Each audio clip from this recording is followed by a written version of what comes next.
I'm Jan Helfeld with The Bottom Line. Hi, Jan, how are you? I was wondering if we could ask you some questions about ISIS or about redistribution of wealth or... Sure, we can do that real quick. Do you mind doing it while we're walking? Is that a port though? Yeah. Okay. Because we're running next year. Are we doing okay? Okay. Which topic do you prefer, redistribution of wealth or ISIS? Let me take ISIS. I'm on the Intelligence Committee, so I deal with that a lot. Okay. Well, do you think that ISIS is an imminent threat to America?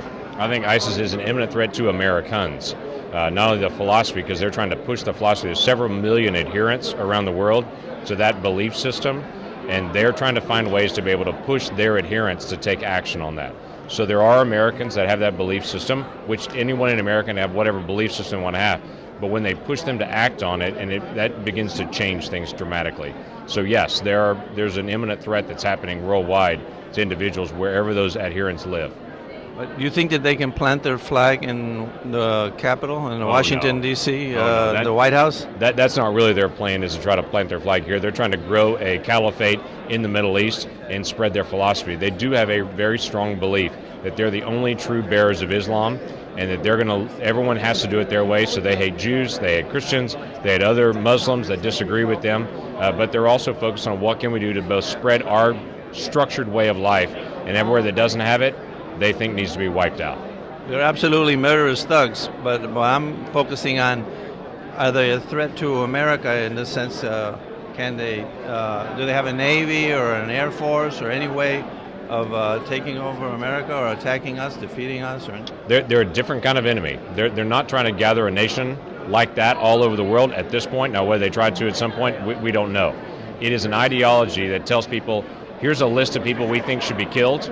Here are ideas on how to kill them. Videotape it and go kill somebody and tell them you're part of us.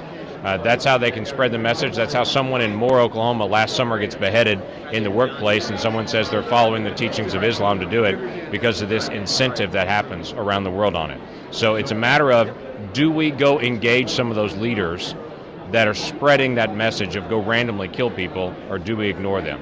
At some point, we have to say they're spreading a message of randomly kill people. They have to be engaged. Yeah, they're trying to create a caliphate, right?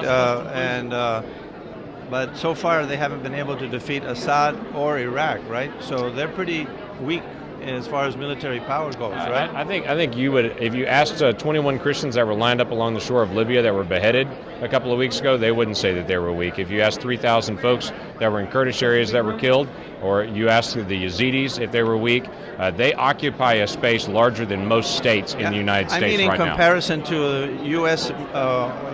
Army and Navy and Air Force. That is absolutely correct. They're nothing. They're like a third world power. There is no match for the United States military. There is no match worldwide. And even if they were successful with Assad and Iraq, they still wouldn't be a match. You know what? I don't know if they would be a match. If you're talking militarily, they're going to drive their tank up and shoot their tank at us? No. If they're going to start randomly killing Americans worldwide when they travel, when they do a vacation, when they're on business, yes. So why do you think they're an imminent threat to America? We actually have another... Because they're an imminent threat to Americans. That's where I started out. You said to America, I said to Americans. Okay, thank you, Senator. Sure. Good interview. Thanks.